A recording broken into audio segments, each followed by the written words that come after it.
বিরিয়ানি ছাড়া কোনো কথা নাই। আর বিরিয়ানি দেখলে আমার মতো বিরিয়ানি লাভাররা কি বসে থাকতে পারে বলুন তো আপনারাই ভাই। আসসালামু আলাইকুম, আমি সাদিয়া আবারও চলে আসলাম একটা রেসিপি ভিডিও নিয়ে। আর এতক্ষণে তো বুঝতেই পেরেছেন আজকের রেসিপি বিরিয়ানি। তো বিরিয়ানি রান্নার জন্য আমি কিন্তু কড়াইতে তেল গরম করতে দিয়ে দিয়েছি, আর এখানে দিয়ে দিচ্ছি একদম খাঁটি ঘি। ঘি মানে তো অন্যরকম একটা মজা, ঘিয়ের ফ্লেভারে পুরা ঘর ম করতেছে। এখানে দিয়ে দিলাম বেশ খানিকটা পেঁয়াজ। পেঁয়াজগুলোকে একদম ভালোভাবে নেড়ে চেড়ে বেরেস্তা করে নেব। তো পেঁয়াজগুলো বেরেস্তা হয়ে গেলে এখানে আমি আরও কিছু পেঁয়াজ দিয়ে দিলাম। আসলে বিরিয়ানিতে পেঁয়াজ বেরেস্তা এবং কাঁচা পেঁয়াজ দুটাই দিলে অনেক ভালো লাগে খেতে। তো এখানে কিন্তু আমি রসুন পেস্ট, আদা পেস্ট দিয়ে দিয়েছিলাম। সব কিছু একটু ভালোভাবে তেলের উপরে নেড়েচেড়ে ভেজে পানি দিয়ে দিলাম। পানি দিয়েও আর একটু কষিয়ে নিলাম। আর এখানে এখন দিয়ে দিচ্ছি বিরিয়ানি মশলা। আজকের বিরিয়ানিটা আমি বিরিয়ানি মশলা দিয়েই রান্না করতেছি, যেহেতু বাসায় সময় কম ছিল আর বিরিয়ানি মশলাটা রেডি করার মতো সময় আমার, ধৈর্য আমার কোনোটাই ছিল না, কারণ বিরিয়ানি তাড়াতাড়ি খেতে হবে। তো এখানে মশলাটা কষিয়ে আমি কিন্তু বাদাম বাটা দিয়ে দিয়েছি। আর বাদাম বাটা দিয়েও আমি বেশ কিছুক্ষণ কষিয়ে এখানে দিয়ে দিয়েছি আলু। বিরিয়ানি ছাড়া, আলু ছাড়া কি বিরিয়ানি কল্পনা করা যায় বলুন তো। আর বিরিয়ানির ভিতরের আলু আমার তো অনেক ভালো লাগে। আলুটাকে আগে একটু কষিয়ে এখানে দিয়ে দিলাম চিকেনগুলো। তো চিকেনগুলো কিন্তু আমি পানি ঝরিয়ে নিয়েছিলাম। বেশ কিছুক্ষণ মশলার সাথে নাড়াচাড়া করে এখানে দিয়ে দিলাম বাটার মিল্ক।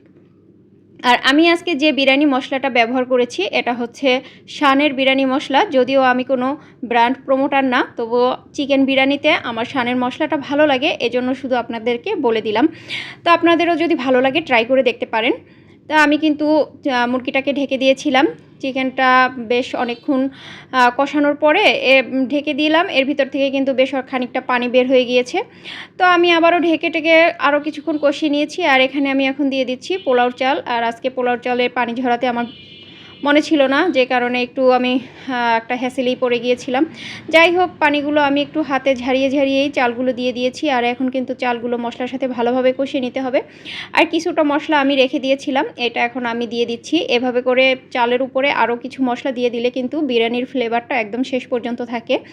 তো এখানে আমি এখন গরম পানি দিয়ে দিয়েছি। আর গরম পানির পরিমাণটা কিন্তু চালের ডাবল ছিল, তবে আমি ডাবল পানি পুরাটা দেই নাই। 1 কাপ পরিমাণ পানি আমি রেখে দিয়েছিলাম, যাতে একদম বিরিয়ানিটা ঝুরঝুরা হয়। পুরো পানিটা দিলে কিন্তু বিরিয়ানিটা একটু নরম নরম হয়ে যেত। তো এই যে আমি ঢেকে দিয়েছিলাম, আর ঢাকনা তুলে আমি আবারও একটু নেড়েচেড়ে দিচ্ছি। আর এখানে একটু বিরিয়ানির অংশটা ফাঁকা করে আমি সিদ্ধ ডিমগুলো পুড়ে দিচ্ছিলাম। বিরিয়ানিতে তো ডিম থাকতেই হবে, নাকি বলেন আপনারা। তো আমি ডিমগুলো কিন্তু একদম ভিতরে দিয়ে দিয়েছি। আর এখানে দিয়ে দিচ্ছি কিছু কাঁচামরিচ না দিলে তো কাঁচামরিচের ফ্লেভারটা আসবে না।